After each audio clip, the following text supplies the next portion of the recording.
Hello, everyone, and welcome to another riveting episode of Full Throttle here on Unprecedented TV, where we dive head on into the challenges facing British drivers and much more besides. I'm Paul Naylor, Communications Director for the Alliance of British Drivers, and today we're talking with independent researcher, climate realist, and net zero skeptic Ben Pyle. Hi, I'm Brian Gregory, Policy Director of the Alliance of British Drivers. Ben has been documenting the inexorable slow slide towards insanity of the "we're all doomed" Corporal Fraser climate crisis hysterics, as all their cherished belief systems collapse under the weight of their own scientific and logical inconsistencies. So buckle up, this is Full Throttle.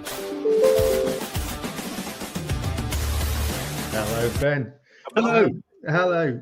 Can you tell us a bit about your background, please, and how you became embroiled in exposing the man-made CO2-driven runaway climate change myth and the, to say the least, often questionable actors propagating and perpetuating it?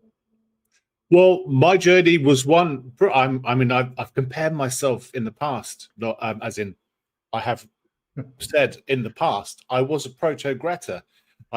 When I was 12, I was very taken with this stuff, this green stuff. Yeah. And I came from a very green lefty milieu, such as it was in the 1980s. Yeah. Like quite a mess in Oxford. And Right. lots of those kind of strands, there's a lot of left and green ideas wafting around, not very coherent. But I absorbed them, and I think I bored my classmates when I was about 12 with a lecture on some kind of environmental feedback mechanisms and why you shouldn't chop down the lovely forests. I didn't have a clue about it. So I grew. I was through my teens. I was attached to that stuff, and into my 20s. But then. I think we were talking about, you mentioned earlier Bjorn Lomborg backstage, in about 2001 he came to Oxford to do a talk, a book, about his book about the skeptical environmentalist. Yes. And there was a local activist who was known to me. I knew quite a few of these activists. There's a local activist who's quite a big deal now, called Mark Linus. He's still sort of in this sort of grey area between environmental activism and so-called academia.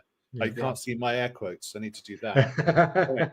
And because it's just flim flam. But I'll come to that. But he custard pied Bjorn Lomborg and said, "This is for everything you say which is bullshit about the environment." So I thought, well, I mean, this is a seat of learning, and Brian, you know that.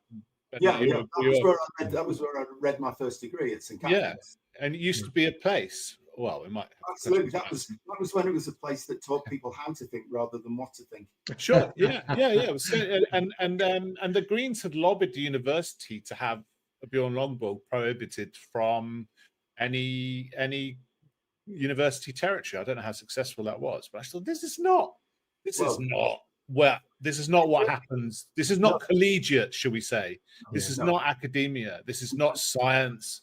This is not anything that is owed to the Enlightenment. This is a really deeply regressive thing, and it quite quickly turned my whole view upside down. And I bought Bjorn's book and I read it, and I thought, well, that's an interesting journey, because then his journey, you probably know, started out as an attempt to debunk the work of Julian Simon, this economist. I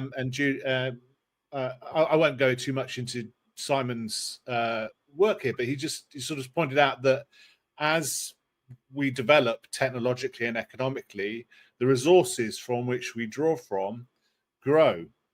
So resources are resources. I mean, it sounds like when you try and explain this to people, sometimes, I mean, they're just so cynical. They miss the point, because it sounds so sort of what's the word? Almost philosophical waffle, But actually, resource is a relationship between human ingenuity and the material world. It's not just that you've got a stack of stuff that could be energy and that's a resource. No, if you can use it, it's a resource. Yeah. And it was, I mean, and this has all sorts of wonderful implications for our economy and our ways lives, which I think are worth exploring. But anyway, Bjorn Lomborg and set his students, I think his postgraduate students, the task of debunking Julian Simon, and they discovered that they couldn't. They discovered that they agreed with him. Yeah, and through this it's process. interesting. You've had not just Lomborg, but Michael Schellenberger, Patrick Moore started off from the set. And Patrick Moore was actually one of the founder members of Greenpeace, but he is now absolutely very much on the message that cheap, plentiful energy is what we need. Carbon dioxide is our friend, not our enemy. And the last thing we should be doing is trying to control atmospheric carbon dioxide, because the costs are prohibitively stupid and the advantages are nil. Yeah, that's right. And that was one of my other motivating things, is that you and Bjorn's been incredibly good at this. Yes. And I don't understand why it hasn't had more purchase, especially from this sort of green left milieu that thinks it's anti-racist. Is that if you take the amount of good you can do per dollar investing in clean energy versus the amount of good you can do by building roads, industrializing, and so on and so forth. Yeah, they're just epochs apart. It's like it's inconceivable to me that anyone with any basic grasp of arithmetic wouldn't subject the green agenda to that test first. And I put it back to the green left people. Well, who are you calling racist in any of your discussions? Because there's nothing more racist than environmentalism. Yes. Right. Because it says all of the places that haven't yet reached our level of technological and economic development may not do so. Yeah. And it uses the power of Western political institutions and financial institutions to prohibit the development of hundreds of millions of people. And that's I think in the end, in the final analysis, that's going to if you do a crude body bag count, that's going to be worse than any of the world wars. That's going to be worse than communism. Yeah. Right? And I mean, even through the 20th century, like you count all of those people who didn't have those lives that they deserved. Yeah, that's an awful thing. And so that's why that's kind of been my angle since then. Is, well, let's take apart this ideology. Let's understand environmentalism as an ism, the same as any other isms that characterized the first part of the 20th century. And then we can understand what we're really dealing with and how those other isms got themselves into science to distort and colonize science, the classically Lysenkoism, but all of the sort of the Nazi eugenics stuff and so on, these deviations from proper science. And then we might have a chance of actually having rational environmental policy, because none of us here think that pollution is in and of itself a good thing. Absolutely not. We should reduce it to the minimum, but we should do what we can do most efficiently to improve the state of the world. And let's be realistic here. In the last 150 years, living standards have improved dramatically for the vast majority of people in the developed world. Their life expectancies have more than doubled. Yeah. What's not to like? We've got more carbon dioxide in the atmosphere. It's greening the earth. NASA photography shows us that it's greening the earth. We're getting more fertile land, better plant yields. We can feed ourselves if we can distribute the food properly and use the energy efficiently to distribute it. So, where's the threat? Where's the climate crisis? We might have warmed a degree or so, but we started from probably the lowest temperature in the last 10,000 years when we started our measurements. And there's a brilliant video, We Live in Cold Times, by Jorgen Petter Steffensen, I think it is, where he describes how they get the ice cores and how they reconstruct the temperature record, and basically says, well, if you want to do a serious experiment on and understand what's happening, we started absolutely the worst place, because the temperatures are always going to go up from where they were, and you can't extract what's man-made and what's not. And there are so many factors that IPCC doesn't even look at, like cloud cover, cosmic rays, ocean currents. They don't factor into their equations, and their climate models, as a result, go up like that.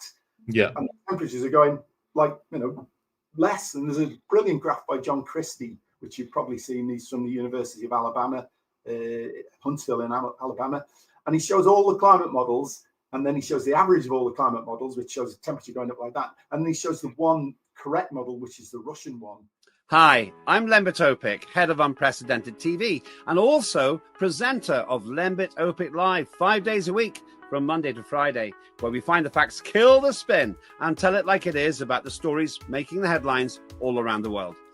Our mission is to give you the facts and our views and help you decide for yourself what you think about the pressing matters of the day. And that's not all. If you subscribe to Unprecedented TV on our YouTube channel, you'll find a great selection of fantastic presenters producing interesting shows all through the week.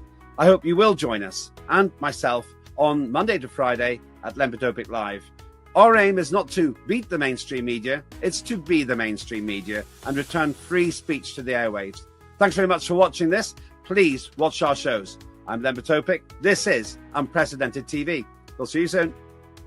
Well, we were talking about climate models, and the problem is the climate models are what's driving the policy, not the actual temperature measurements. So all the policy. I mean, I would take issue with that to an extent. I think it's not that simple. But I think you raise a good point because you start in the 19th century. And all of these models, what they have done is a number on the generations that followed, Generation X maybe or something. The kids who think they have no future, and it's a real pity that when at the peak of that mini ice age into the 1850s or whatever, at the end of the 19th century. In continental Europe, in countries that are advanced as Germany, infant mortality was heading towards 50%.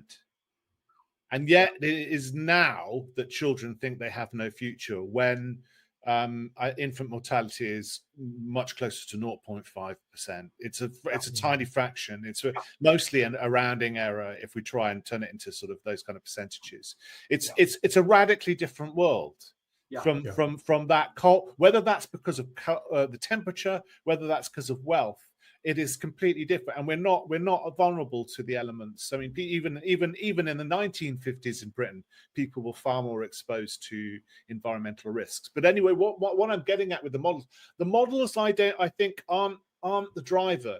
I think green ideology is the basis for models. So if you go back even to the 1960s and the beginnings of the green agenda in total, not just the climate agenda, models were being used to in attempt to sort of understand society's interactions with the natural world. But I think they just presupposed green ideology.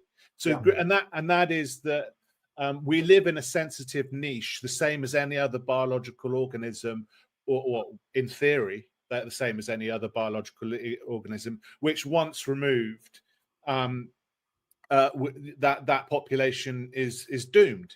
Whereas in reality, as Gillian Simon pointed out, we create our own niche, we create our own circumstances, and now we live in a range of circumstances from like -40 to +40. Human civilization can flourish. So that would seem to me to just scupper ab initio any real science that claimed to be able to understand the interactions between the human and natural world. I think it's sort of like any science that claims that as its basis is pretty much on hiding to nothing. It's ideological foundation. But the idea of nature being the provider of wealth rather than human ingenuity being the spark of wealth is extremely powerful. Because it's poetic, it resonates with us, our emotions. Gaia principle, isn't it? Yeah. And I think models have gone in search of, in the way sort of esoteric mathematicians sort of went to look for God in pi or something. They tried to give substance to Gaia in these models. They try to say, and there's a very interesting, in fact, it was Mark Linus again, when he stopped throwing custard pies at people, he wrote a book called The God Species, which attempted to sort of reformulate environmentalism into something more rational.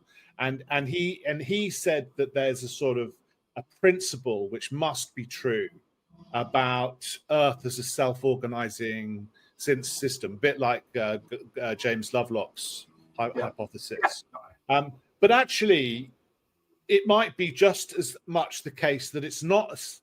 You could say that the endurance of life on Earth is just as much evidence that there is no such self-regulation, that it's actually individual organisms which are capable of surviving despite their circumstances. And he hadn't really properly accounted for that. And I think that's the way ideology leans in on science and impresses on science what's kind of expected from it. But what are its marching orders given by its funders, by its political masters? And I think that's very much become the problem, that it's where's the money coming from and what's their ulterior motive?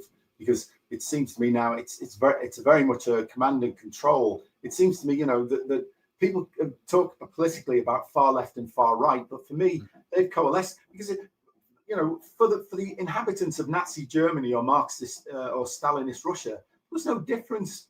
It was just two identical ideologies, but arguing about who's got the right to put the label on the bucket.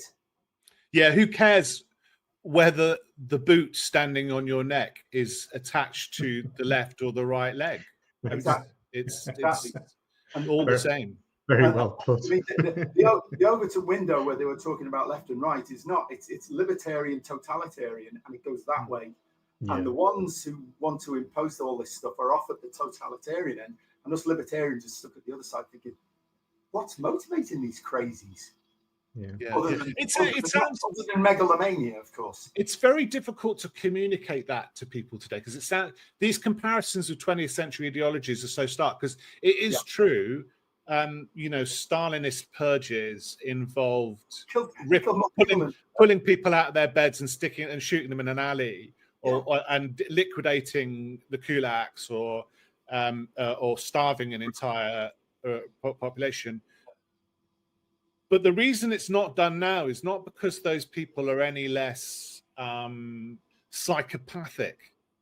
It's that you can just cancel someone at the push of a button now. Yeah. You can debank someone just like that. And people will go, hooray! When Nigel Farage was debanked, and grateful to him for exposing the realities of what we might call ESG and so on, is that this, I wondered what they really thought that was going to happen. And it turns out now that I never know really how much we can trust about any kind of images that come out of China, whether they're counter-establishment or authored by the CCP in its own propaganda. But it looks like people who have low credit scores end up on the streets.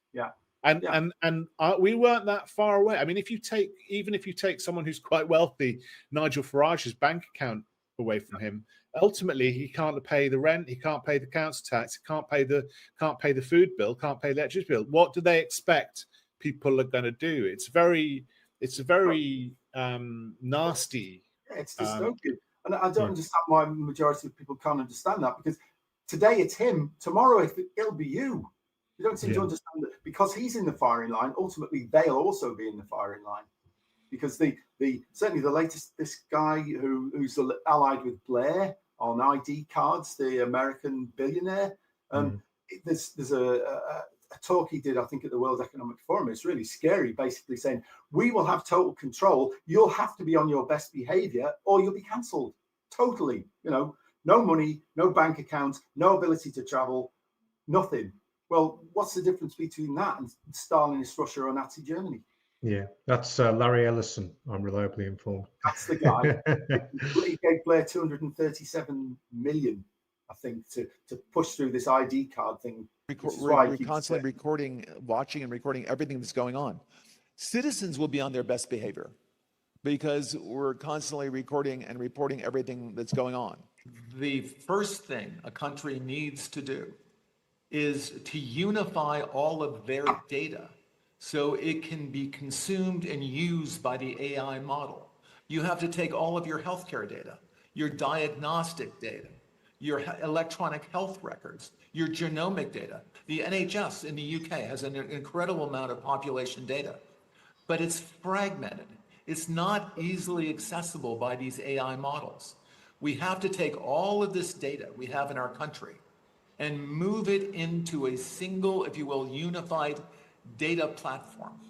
So we provide context. When we want to ask a question, we've provided that AI model with all the data they need to understand our country. So that's the big step. That's kind of the missing link.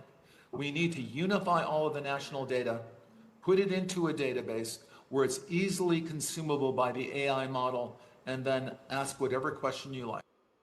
Like, Wow. when can we cancel you? Yeah, I see Max Headroom's not aged very well, has he? He does look a bit like Max. Well, I just don't understand why. I mean, it's such a weird psychopathic. What do most people do that needs monitoring? They go and see grandma. They go to the shops and buy the weekly shop. They buy some eggs and some milk and some bread and some cornflakes. Yeah. And then they go to the cinema. Yeah. You don't need to know that.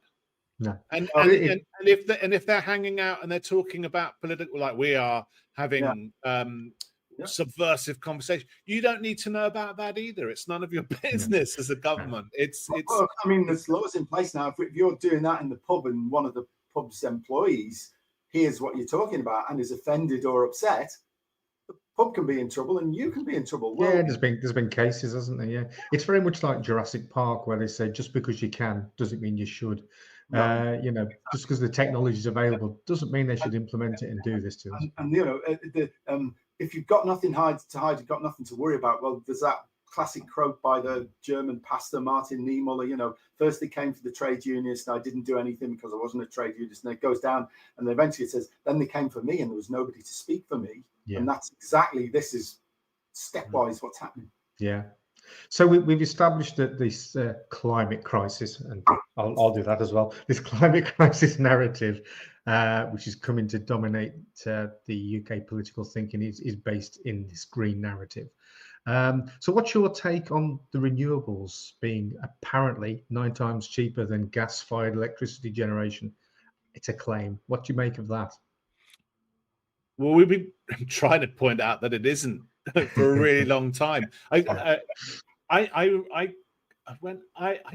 think I really sort of understood renewables as anything other than sort of a way of sort of easing us into just dearth, basically, and scarcity and hardship. I know, and that's very obvious because the Climate Change Act asserts targets, but it doesn't, that are legally enforceable, but it doesn't say how those targets would be achieved. You might as well have a law that says people should be able to fly by flapping their arms up and down, because you can't, there is still physics. Yes, there is still the material constraints of the world, and it should have that, like in any normal world or any normal political order, you would say, it's a cart and horse thing, isn't it? You've got to have the technology before, and you've got to have the economics, in fact. Yeah. But actually, if we go back again, you can see in the 1970s, environmentalism was committed to degrowth. You can see it in the Paul Ehrlich, who's celebrated by the British establishment, saying giving society cheap and abundant energy is the moral equivalent of giving an idiot child a machine gun. Because, he was factually wrong, because what he said was, and there's a little bit of it. It's an interesting diversion. He said that if we had cheap and abundant energy, and cheaper and more abundant energy, then every attempt would be made to pave over the entire countryside. And that's not what happens. No. And that's not what's happened with industrial agriculture. As we've got better at producing food, we've used less land. We're now, the global agricultural footprint has been diminishing. because of industrialized agriculture. So he's wrong factually, and it's in a catastrophic way. But none of the establishment has ever said, we need to revisit this stuff. We need to look at our foundational principles.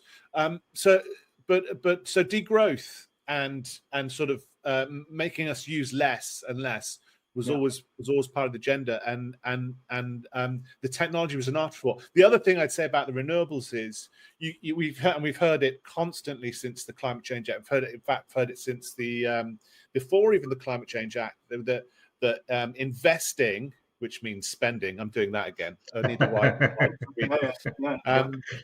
right.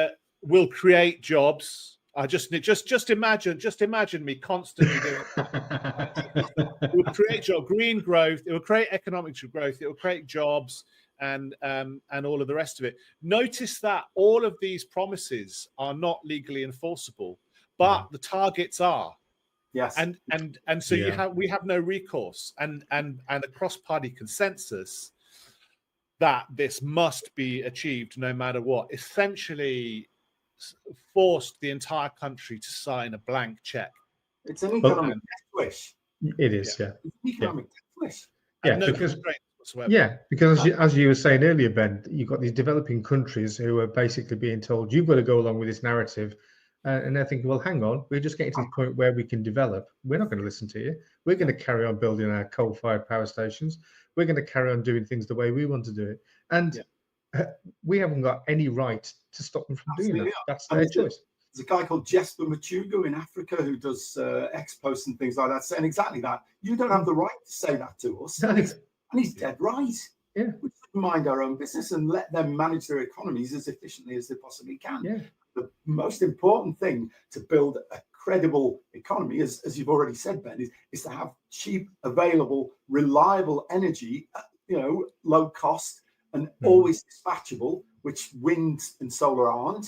I mean, all you need, we've seen all this stuff with Dunkelflaute in northern Germany, and we're all so interconnected now that if the wind stops blowing and the sun stops shining and they're still trying to balance the grid to get renewable stuff in, you can see the whole lot collapse like it did in Iberia, and basically the whole electricity supply chain falls out, and then you've had get a day and a half of blackouts, and 11 or 12 people died because there were people who needed to be connected to medical devices and stuff like that, and it's just madness. I think on the green view, they think that's the optimal relationship that we can have with the natural world. I think that, if you really push them on this, say, oh, that's regrettable.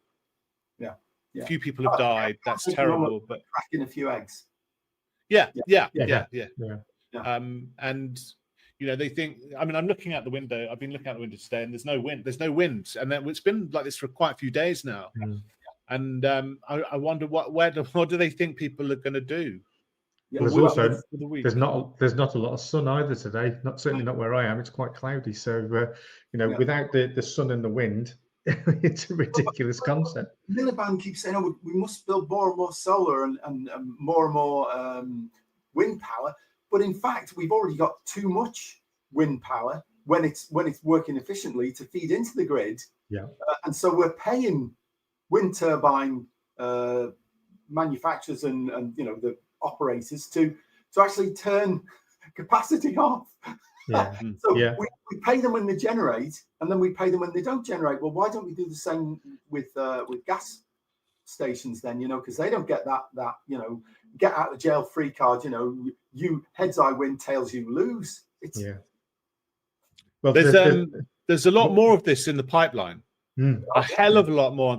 I mean, Clean Power 2030, I think they need about 200 gigawatts of installed renewable capacity. To get 60. There is on the NESO, the National Energy System Operator, on the pipeline, there is nearly 800 gigawatts of capacity being considered. I mean, given that peak demand in the UK is only 60 gigawatts, this should be alarm bells should be ringing everywhere.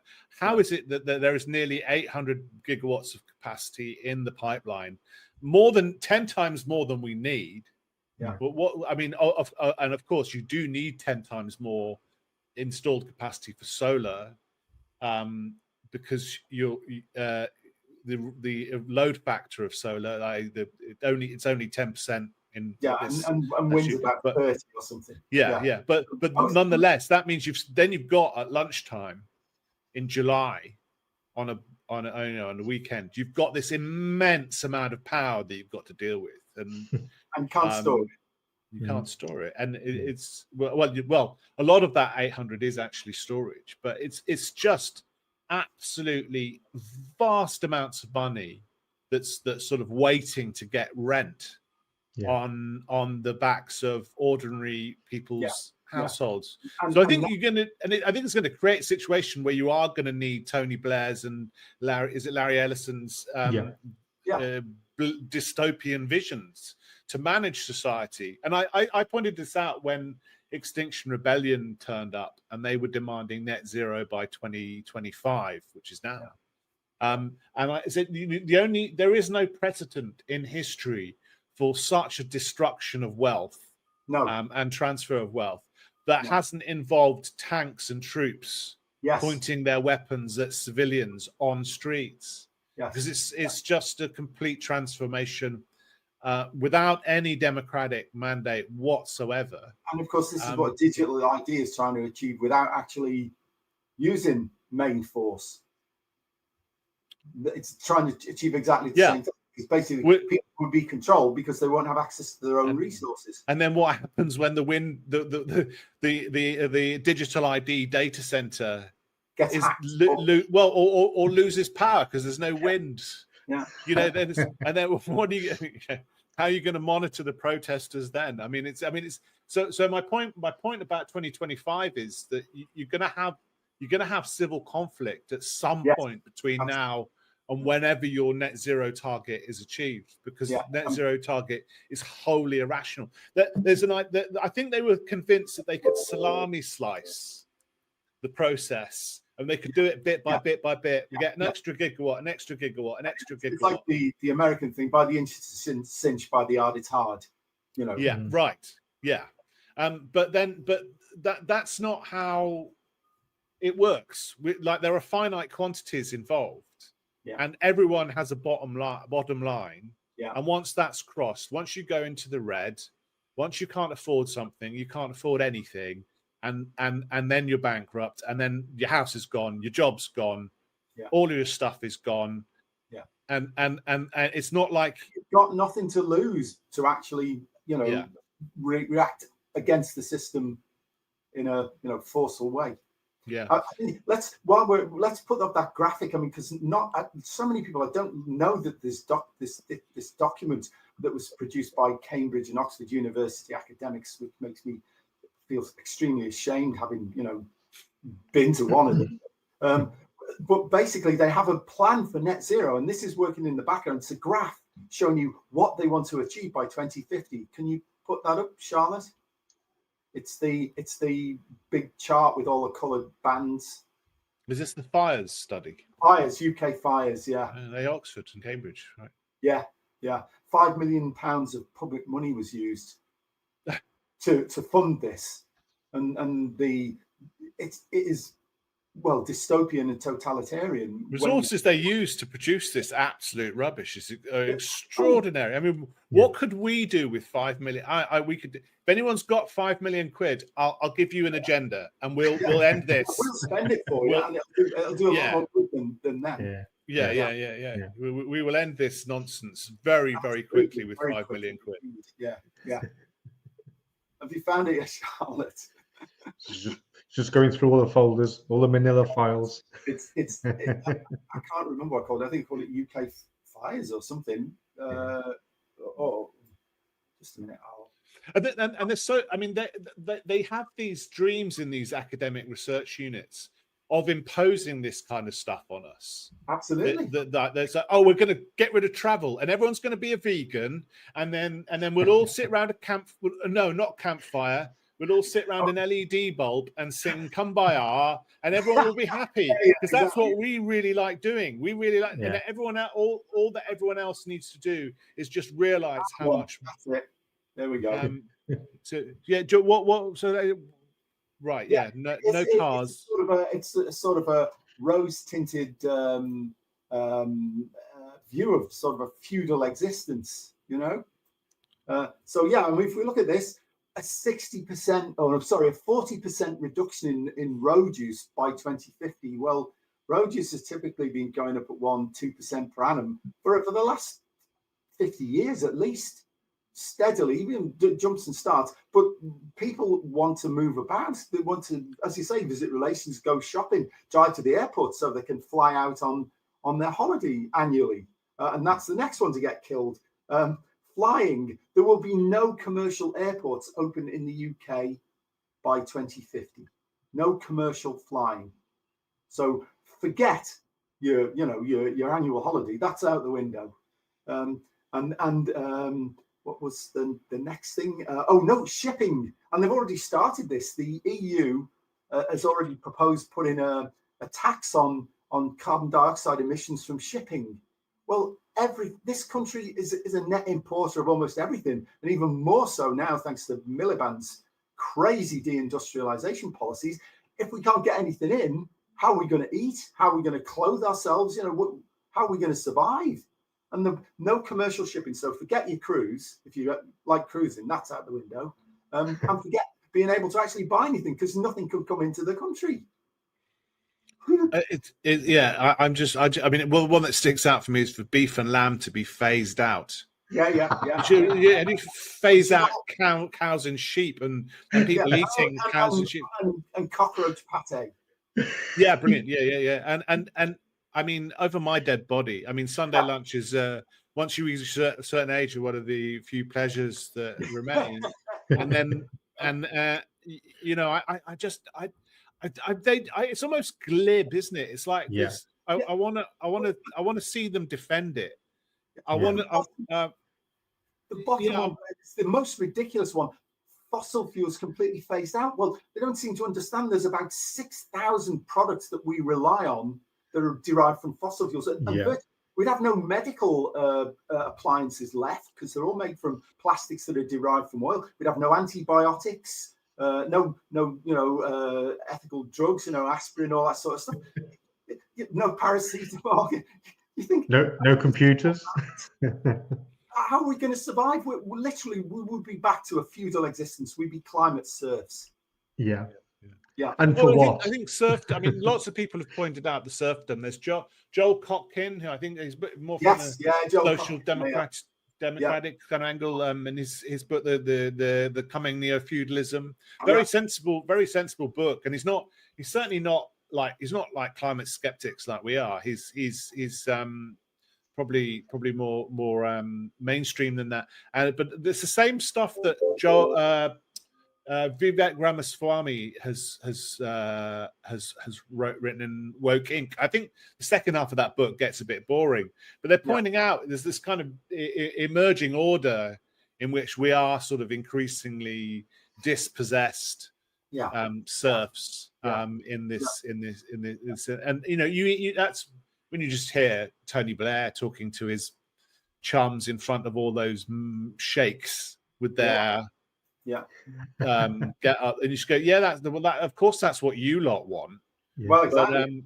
But when you hire idiots at really expensive universities to produce absolute crap like this matrix of our immiseration here, if you think that you're going to go into that and without causing civil conflict, you're bonkers. You're just dangerously bonkers. It's not like, I mean, the thing that sticks out for me is the Sunday lunches, because I happen to like Sunday lunches. But this involves millions of people in Britain, never mind elsewhere, being totally having a totally hostile relationship with their government.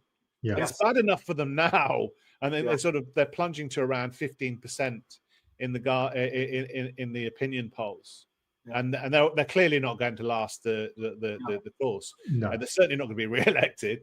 No. But if they try to sustain this, if they try to say, well, democracy isn't compatible with saving the planet, then there's and we're gonna say what you can eat, when you can eat, how you can move, about how. I mean, just what you can buy. What you can buy. I mean, it doesn't. It's Stalin. It doesn't. I mean, we like kind of yes. It's not a regime that's as violent as Stalinism yet. Yeah. But how do you think you're going to sustain this level of immiseration? And it's people will remember now, and they will remember the 2000s when they did have lifestyles that were worth living, in the 2010s, and then they were very angry about what's happened, and they are creating the situations for civil war. Yeah. If they think, I mean, I think. I mean, I don't want to be dramatic about it. I think that much of the political class has realised that it's gone too fast, and I think that's even the words that one of them has used. Johnson. I think it's Boris Johnson has used. But you've still got a lot of the infrastructure that thinks that all you have to do to stop to prevent those excesses turning into civil conflict is just some nudging and some PR and the right kind of messaging, and everything can carry on rolling unless people really understand what's been taken away and what the agenda is. And the establishment tries to rein it in. There's a danger that the ideas will take on their own power, and governments and what have you will lose control of that agenda. I mean, we're already on the cusp of, I think, radical environmentalists turning into terrorists. Yes. So it's that far, and with the backing of the United Nations, I might add.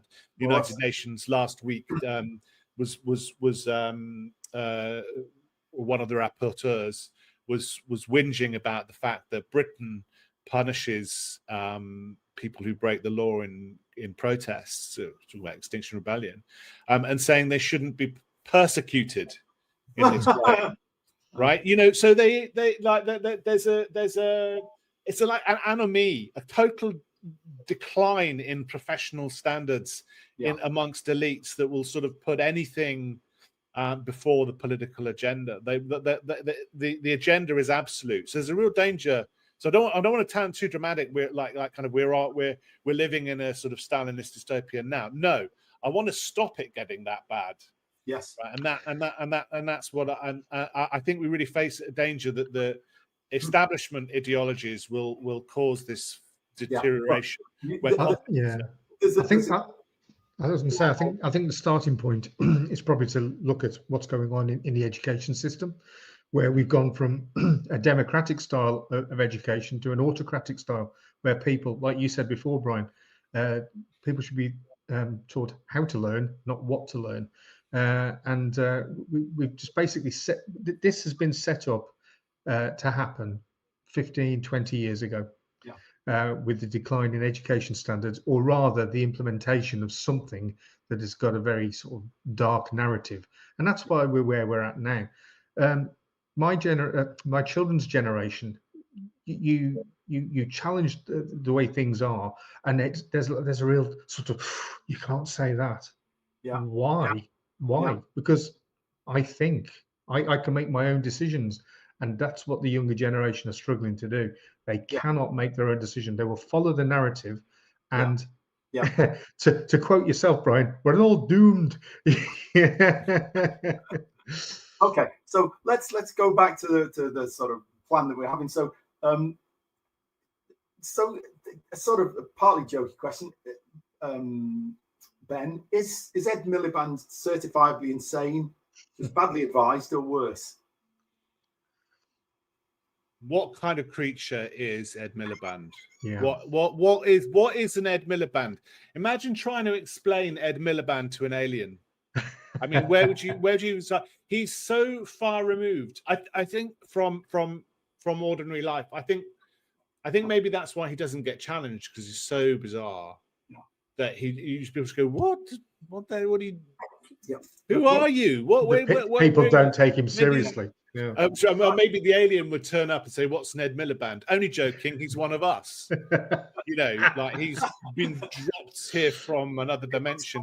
Some sort of American TV comedy character there. Or Mr. Bean. Yeah, so, yeah, ish. Yeah.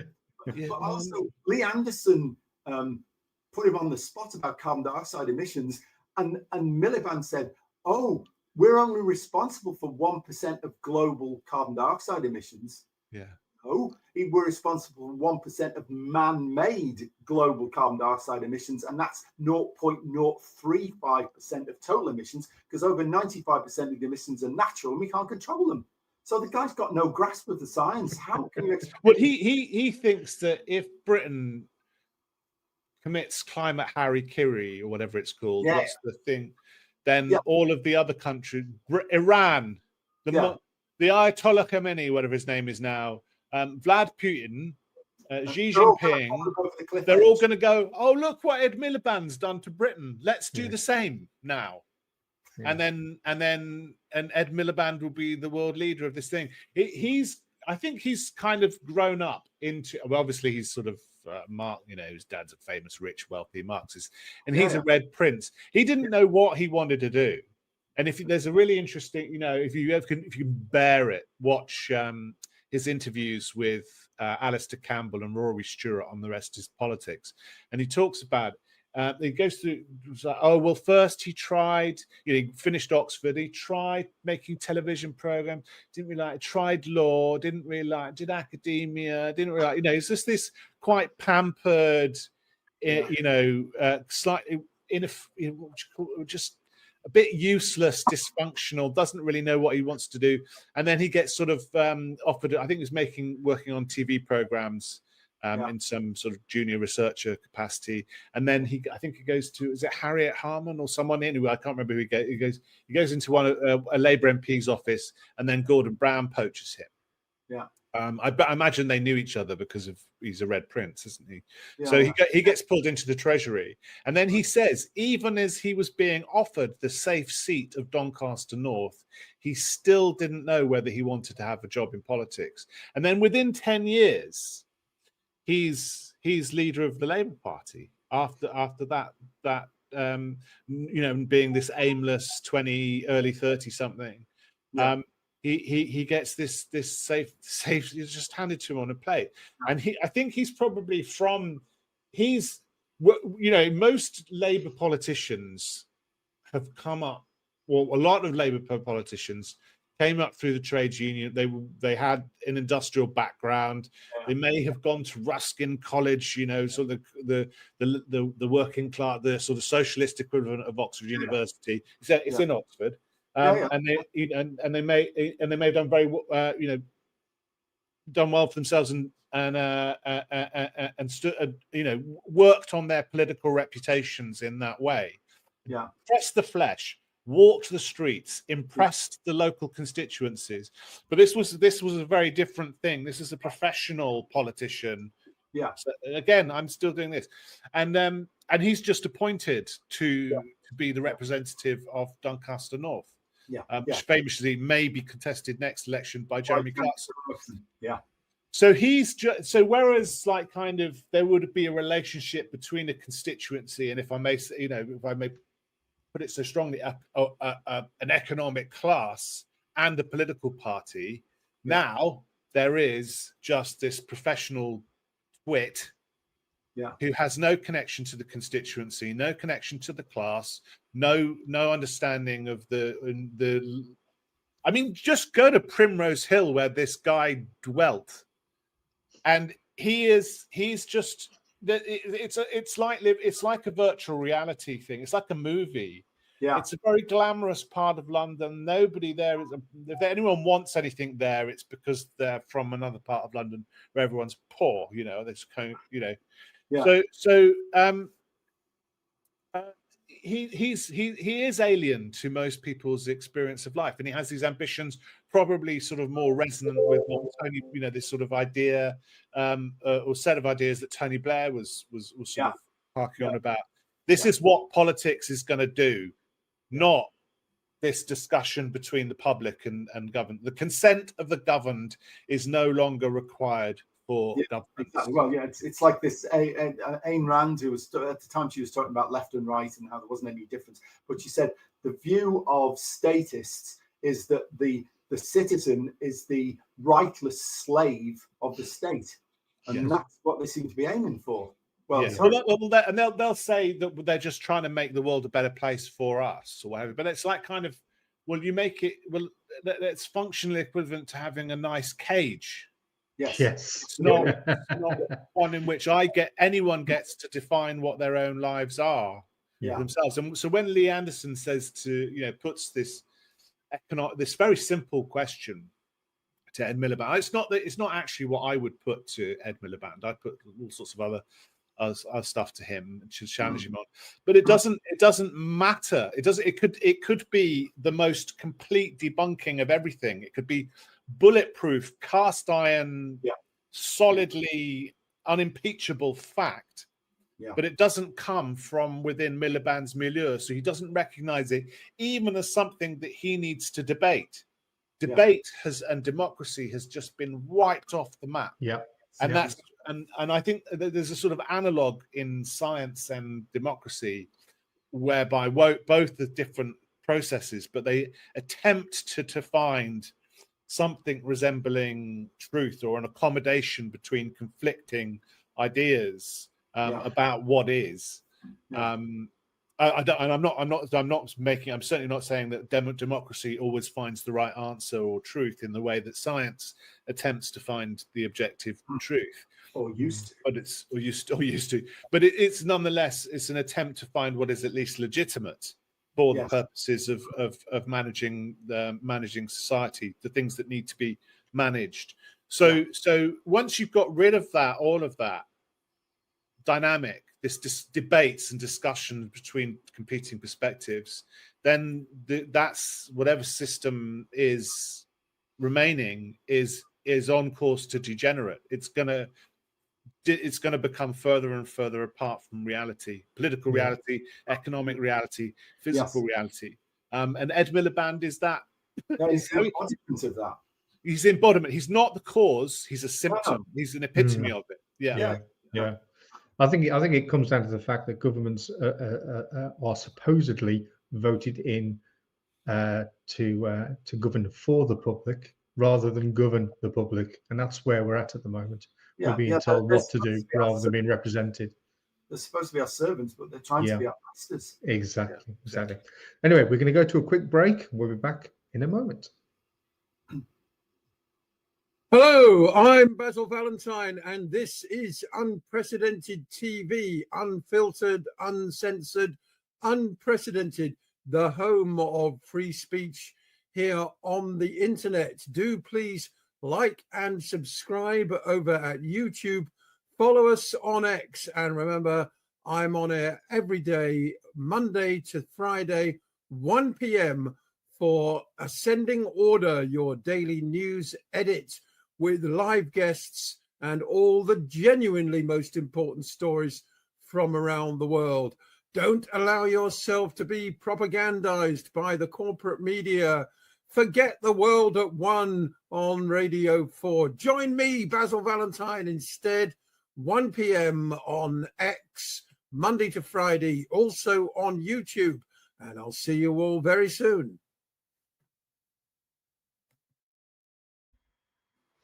Thank you, Basil. So, go on, bro. Well, you go first. Sorry. Okay. So the next question I was going to ask is, with the United Nations and the EU proposing CO2 emission taxes on commercial shipping, hiking the price of all imported goods against an already dire economic backdrop, is this part of stepwise absolute zero plan implementation? Well, we've looked at the chart, so Is it like a stealth, like we were saying, by the inches, a cinch, by the yard it's hard, just nibble. Do you think Yeah, I get that feeling. Yeah, the UN is clearly seeking more power and responsibility for itself. It's a bureaucratic metastasis, isn't it? There's no bureaucracy that won't try and inflate itself like a tick on a host. Just eat until it pops. And unfortunately, that's for the world's expense. And it's a very odd organization. You know, there's a lot of pomp around it. Really weird. People sort of waft around. So there's beatifically, you know, unimpeachably ethical, but there's some horrific stuff that the UN has been involved with, not least of which is the forced sterilization agenda in the past, or the beginning of the green agenda. Thousands and thousands of people throughout Asia and Africa just being sliced up, and many dying and left with awful problems. And it didn't really get any better. It's really good at is PR. For some reason, people think the UN is somehow distinct from governments, and it was from its foundation. If you go and you read the people. I find people don't understand this when they say, "Oh, this is Agenda 2030," and I say, "Cool it on Agenda 2030. Look at the UN. Don't worry about things like, look at its foundational documents. What does it want to do? It wants to dissolve the nation state. It was talking without without any sort of shame or what have you. It was talking about world government. Now, it might have been doing that in the shadow of the Second World War and the nuclear bombs. And it was that notion, literally world government. It was being advanced by people like Albert Einstein. So it had a great deal. Was one of the he came up with the green. Morris Strong was involved with the green the environmental program, but the idea of a global government was definitely the kind of post-war dream, and because Einstein's belief at that time, and shared by a number of others, was that nuclear weapons were so powerful and so dangerous that they negated the possibility of the nation state existing within a stable world order, right? So you had to bring nation states under the control, under the auspices of a higher court, if you like, and that's been. But that principle, that ethic, as great as that might sound, as sci-fi as that might sound, is very easily corrupted. Yes, I think we've got a clip of this from George Bush Senior. As grave as it is, also offers a rare opportunity to move toward an historic period of cooperation. Out of these troubled times, our fifth objective, a new world order, can emerge, a new era. We have before us the opportunity to forge for ourselves and for future generations a new world order. A world where the rule of law, not the law of the jungle, governs the conduct of nations. When we are successful, and we will be, we have a real chance at this new world order, an order in which a credible United Nations can use its peacekeeping role to fulfill the promise and vision of the UN's founders. Right, yeah. He's talking at the end of the Cold War, isn't he? He's talking at the collapse of the and look. I mean, like, there was an opportunity for peace, for unprecedented levels of peace, but guess who blew it? Bush family. Very quickly as well. Very interesting seeing the UN. In the UN, in fact, I don't know if wasn't the UN Environment Report. I think it was the UN's Human Development program. Anyway, they have an annual report on the progress, all the statistics that agency has gathered and what the outlook is for humanity. And at the end of the Cold War, there's this one report, and it's going, wow, brilliant. The opportunities for peace and for cooperation, for peoples to be themselves and what have you, so on and so forth, is now unleashed in a way that's never been possible before. Within 1 year, the tone of the next report is, oh my God, we're doomed. We're doomed. As soon as the possibility of mushroom clouds had faded away, climate change filled the void, because all of these institutions, the entire apparatus, the architecture of global politics, depended on something as terrible as the Second World War happening again, or the ensuing. That would be a threat to menace people. Yeah, it wasn't enough for them that we might have world peace.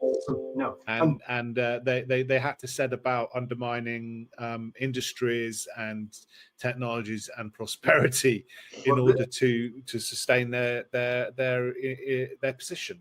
And this is where I came into this, because when I first set up the Alliance of British Drivers, and we went to see the Department for Transport, and we were talking about accidents and speed and stuff, and I collated all their own factors and said, well, speed's at the bottom of the pile. The more important ones are around observation and hazard perception, hazard response. And this functionary said to me, but of all the factors that are acting in accident precipitation, none are as easy to treat as speed. So it's a bit like the Vietnam body bag thing. We can't actually admit that we're losing the war, so we'll make something important that we can control, because we don't have to control the other things. Right. And that was when I started to feel you're approaching this completely the wrong way, and it's just mushroom from there. That they set an agenda, they have a certain set of principles, and it doesn't matter about the conflicting evidence, because they're so focused on going down one route that they're just completely blinkered, and it's just got progressively worse. And then it's all infused with anti-car ideology. Oh, absolutely. Yeah. It's the ultimate symbol of personal freedom, and that's why they detest it. Well, and the speed thing is, well, that's so the speed is what would you say, proportional to convenience, isn't it? It's like the faster you can get from A to B. I mean, I think people are obviously often very reckless when they exceed speed limit, but yeah, and the thing is that where there is really reckless speed, very high speed, it's invariably it's accompanied by drugs, alcohol, or escaping in or from in a crime scene or from a crime scene. Those are the ones with the illegal speed. All the other ones are down to people not looking properly and not being trained to look properly, because if you don't observe properly, then your chance of perceiving a hazard and avoiding a hazard is gone. A guy we're going to interview later this month, a guy called Mark McArthur Christie, who was one of a long-time friend. He used to ask two questions. He used to say, if somebody obscured your speedometer, do you think you can drive safely? Question one.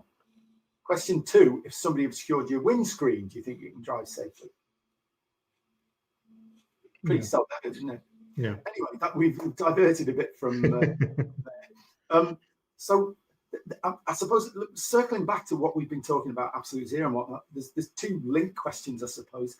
They want to control how far people travel, 40% reduction by 2050, and they also want to stop them flying or using commercial shipping for cruising and stuff like that.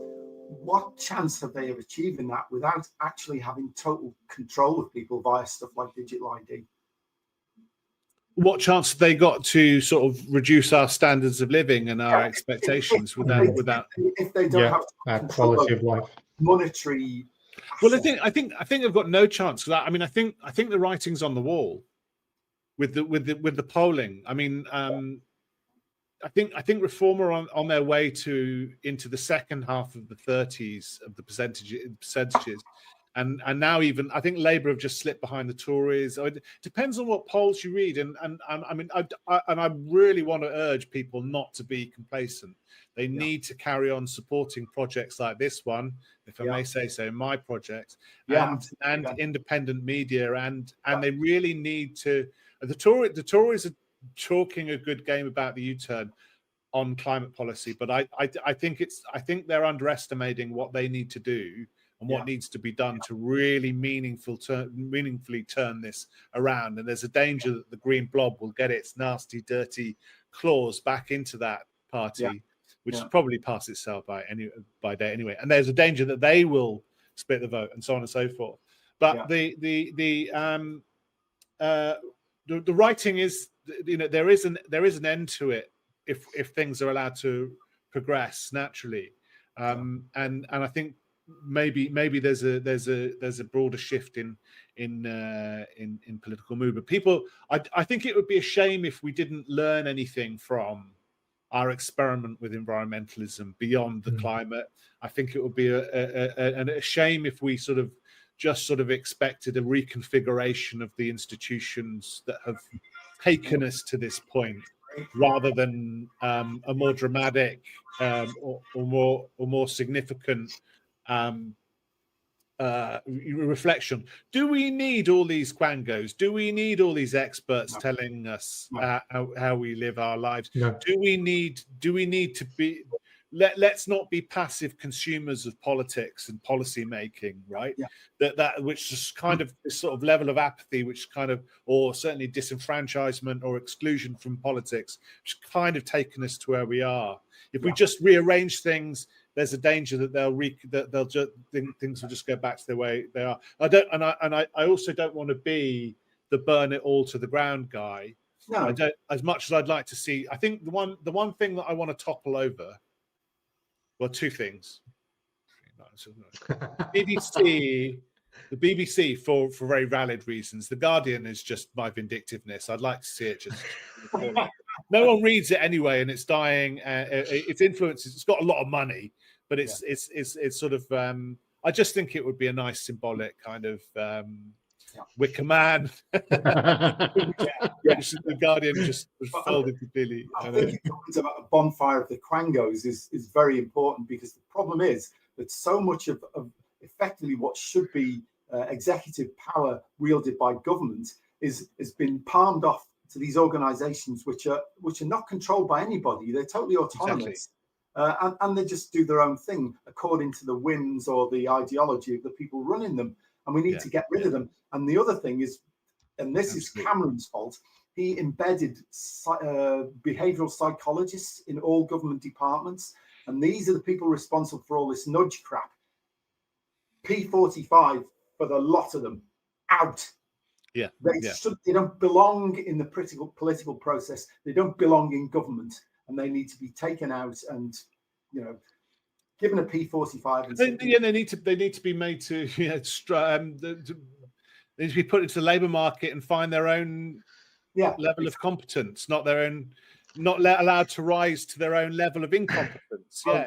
That's I think part of the problem is a lot of politicians and civil servants are actually promoted well beyond their limit of incompetence. Well, they're career politicians, aren't they? They don't know anything outside of the system. I find it kind of ironic as well that they want to stop us from flying, yet there's all these proposals for runways. I'm building more air capacity. It's paradoxical, really. And don't start me on HS2. I could have saved them billions just by setting their alarm half an hour earlier and going on an earlier train. That would have got you to London the time you want to get there. They wanted people to get to London from Birmingham to London really quickly, or Glasgow, or Edinburgh, or Manchester, or Liverpool. They should have built more regional airports. Yeah, they should have bought more airplanes. That would be a really good way to get from. But you get to Birmingham to London in 20 minutes or something. It'd be wonderful. If we could have transport of that nature, but to suggest such a thing would be like. Well, we had regular flights from where I live, which is on Teesside area, from my local airport, which is about 3 miles away from me, down to London, down to City Airports, I think it was. But I think they knocked that on the head because the landing slots were so expensive in London that they couldn't afford to keep the flights going. Well, the only good, there were two good ideas that Boris Johnson had. And he suggested the floating airport in the Thames estuary as an alternative to Heathrow, which should have been actually in addition to Heathrow. So no, we need more airports. If you don't like building roads, then build airports, because and then everyone can commute to in this way. But and the other one was the underground circular road, and I lived near one of the exits. It used to take, and to get home out of West London, it would take me sometimes 2 hours either to drive across through King's Cross, out the A40, or sometimes even 4 hours trying to get out onto the M25 and anti-clockwise. And so it was like, this would be a fantastic development. But unfortunately, he drank the green Kool-Aid, and made by his wife. Yeah, made by his wife, probably, with all the drugs in it. Shame it didn't finish him off. But these are what should have been. These are the things that should have been discussed for the last 20, or my whole adult lifetime, because this climate BS turned up the year I left. Well, I think it was the Rio conference. I think was the year or the year before I left school. Yeah, right. And everything since then has just been. And I came out of school, and it was the loads of people were going on these anti-roads protests. That was the anti-roads movement, and that's where when the Swampies, the earlier they were breaking bread with the Shire Tories. Yeah, and we don't need roads. No more roads. No more roads. Not in our. And that's when the Tories started having nothing to say about industrial development and the birth of the NIMBY. Yeah. I mean, I defend NIMBYs. Today's NIMBYs I would defend, but then it was a very particular kind of that they were against certain things that we probably needed, and it was a curiously conservative, too weird. No one would think of Swampy as a conservative. It's probably a small C, but he's a deeply regressive creature. Yes. He wants to go back to the 1400s or even earlier or something like that. Oh, we're getting there. Yeah. Right. Anyway, well, Ben, it's been absolutely brilliant. Yeah, it's been excellent. I've really enjoyed it, and we will, please, you must come back and we will review maybe 6 months, 12 months down the line and see whether we've regressed further or we've managed to pull ourselves back from the brink. We can all have a cockroach skewer together, can't we? Oh, yeah. Looking forward to it. Yeah. Thanks a lot. Absolutely brilliant. Thank you.